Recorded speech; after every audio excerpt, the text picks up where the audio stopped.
Good morning, everybody, and welcome back to Coffee with Craig, where we talk about all things firearms policy, politics, culture, media, you name it. We're talking about it right here on Coffee with Craig. So please take a moment to like and share this program and let your friends know, hey, this is the spot to be every morning. Also, if you have not already done so, please subscribe to our YouTube channel, as well as if you're watching us on Facebook, follow us on Facebook and make sure you click the notification button. That way, you're notified as soon as these programs go live so that you can be a part of the conversation as it's happening. Also, please make it a point to go to fpcgear.com. That's fpcgear.com.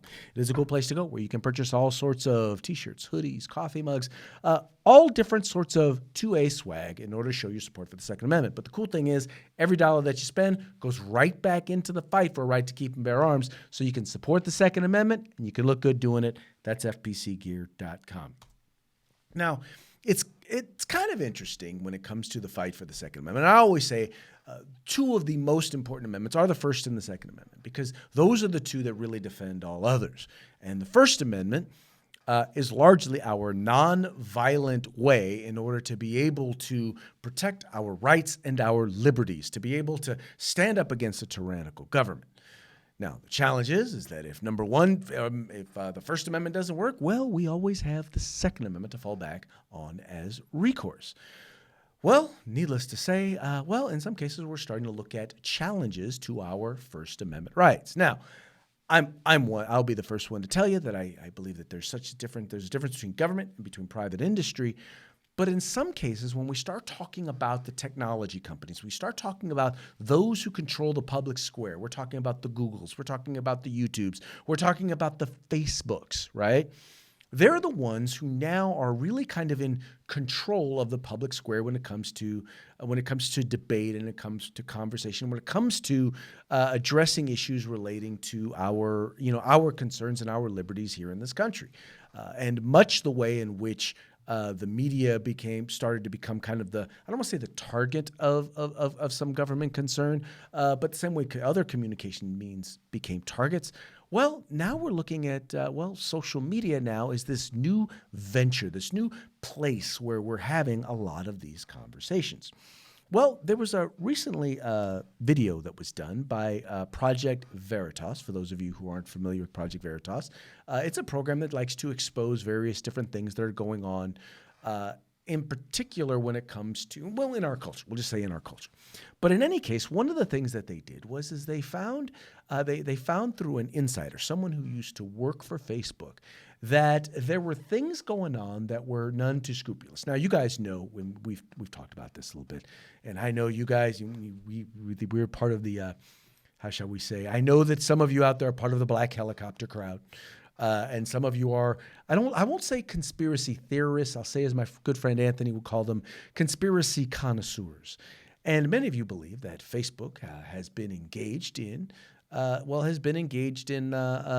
shall we say, controlling political speech via their platform. Well, this one particular Facebook insider actually has produced evidence of such an effort.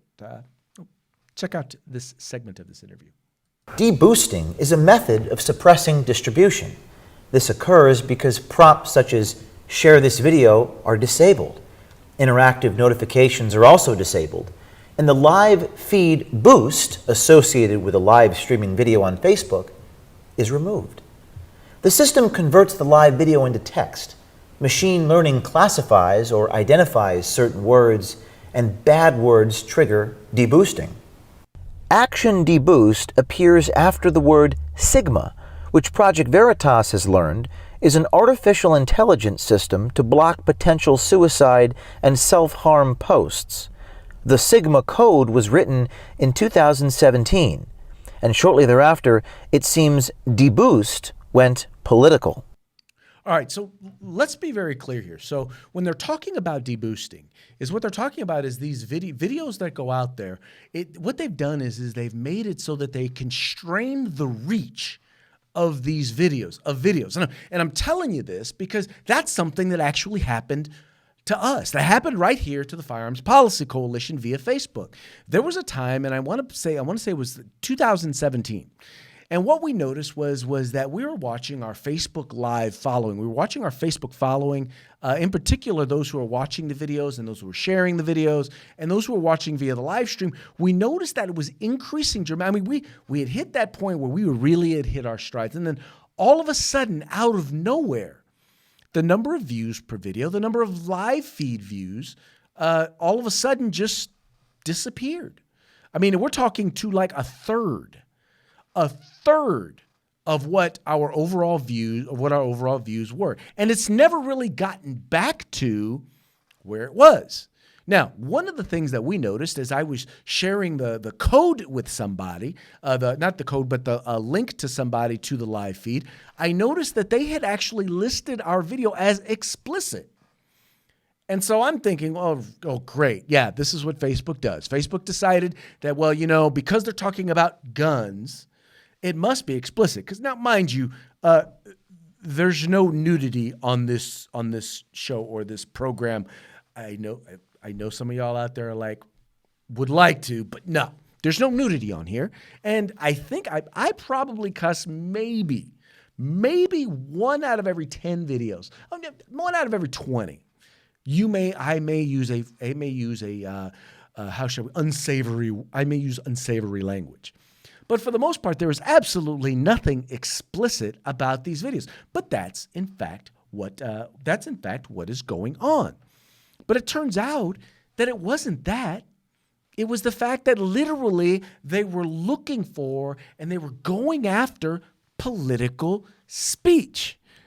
Now, what's funny about it is this is exactly what Mark Zuckerberg went before Congress to talk about. Now, here's what Mark Zuckerberg, the founder of Facebook, told Congress about accusations that there was some sort of political control or censoring of political views. Well, Senator, our goal is certainly not to engage in political speech. In April 2018, Facebook CEO Mark Zuckerberg was grilled by the Senate over these very notions, but with no actual proof. Overall, I want to make sure that we provide people with the most voice possible. I want the widest possible expression, and I don't want anyone at our company to make any decisions based on the political ideology of the content. Okay, so he's saying that he doesn't want people to make controls over the political ideology. And so what they did was they don't call it quote unquote ideology. What they want to do is they want to say, well, we're trying to control and make sure that, well, people aren't engaging in trolling or hate speech. And so what they did was they actually expanded to a certain degree what they call hate speech. And they expanded it to include their definition of trolling. And interestingly enough, their definition of trolling just happened to, look a lot like conservative speech. Yamamoto goes on to describe other methods of combating hate speech. He writes, "Introducing friction via the troll twilight zone will confuse and demoralize them." On his next slide, he defines the troll twilight zone, saying it will enact, quote, "drastically limited bandwidth, auto logouts, and comments and posts will magically fail to upload," unquote. Just below this, Yamamoto writes that his troll twilight zone feature will be triggered, quote, "leading up to important elections," unquote. Now, this is a guy, once again, who isn't just interested in stopping hate speech. This is a guy who's actually interested in things that are close to hate speech. In other words, things that people might find offensive, like he might find offensive. Things like talking about guns and firearms and things like that. Things about talking about liberty and things, once again, things that they find offensive. Now, some of the things that they talked about, like not being able to upload videos, or decreasing of bandwidth. Now, mind you, this has been a journey. Coffee with Craig, Morning Coffee with Craig has been a journey. From the time we started this in 2016 all the way through to today, we've learned and we've gotten better. And admittedly, we've had, our share of issues internally, just our stuff, me getting my stuff together. As you know, I'm both in front of and behind the camera at the same time. But there were some things that just didn't make sense, like actually having a video that was the format that they wanted, that was the resolution that they wanted, everything. But then you go to upload it and it just disappears. Or people making comments and the comments just disappearing. Or actually doing the video, right? Doing the live feeds, right? And then all of a sudden just, not being, all of a sudden just freezing out of nowhere. Mind you, no, there's plenty of bandwidth on our end in terms of our internet connection, all of that. But for some reason on Facebook, it's just not working. These are all things that have been I can tell you right now. Once again, I can't look specifically and say I have proof and evidence, but I'm telling you right now, everything that is described in this particular program, I'm telling you, it's exactly mirrors challenges that we've had, which is one of the reasons why we've seen our numbers grow on YouTube. Now, this is odd. Now, I'll just tell you right now, we have over 300,000 followers on Facebook. Over 300,000 people are following us and commenting and all of that on Facebook. Now, can you explain to me why our viewership on Facebook is a third of that of our viewership on YouTube? I wonder why. Now, part of that's just because YouTube's where people go to watch video. Okay, I get that. But the other part of it is once again, that suppression tactics. I mean, at least I'll give YouTube this. If they decide that they're going to suppress you, they just take you off the air. They don't do some of this underhanded stuff that you have absolutely no way of addressing. But it's clearly happening. Now, I'm not a regulation guy. I'm not a believer in big brother government coming in and trying to regulate stuff. But folks, this is something that needs to be kept a watch on, an eye on. I'm not saying that I'm expecting for both sides of this discussion to have an equal voice. I just believe that anybody needs to have an equal opportunity to have a voice in the public square. And if this is going to be the new public square, well, then you need to make sure that all sides have an opportunity to have their voice heard.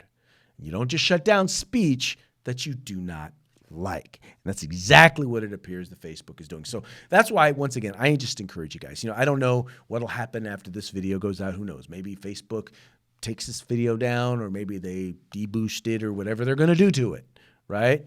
But I want to encourage each and every one of you. Don't just follow us on Facebook. Also, subscribe to our YouTube channel. And if you're on YouTube, please also follow us on Facebook. Let's do as much as possible to make sure that the information keeps streaming back and forth, that we are able to get information to you, and you are able to get information to us. You're able to talk to us, and we're able to talk to you. Because in the end, there's always going to be a way to do it. But we need to be connected as many ways as possible in order to make sure that the truth will be heard. Because let's just put it this way. They hate speech. And to them, hate speech is, well, anything that they happen to disagree with. Anyway, folks, that's going to be it for today's Coffee with Craig. Thank you so much for tuning in. Thank you so much for telling your friends about the Firearms Policy Coalition. We are the home in the fight for civil rights. Got to use them or you're going to lose them. You guys take care.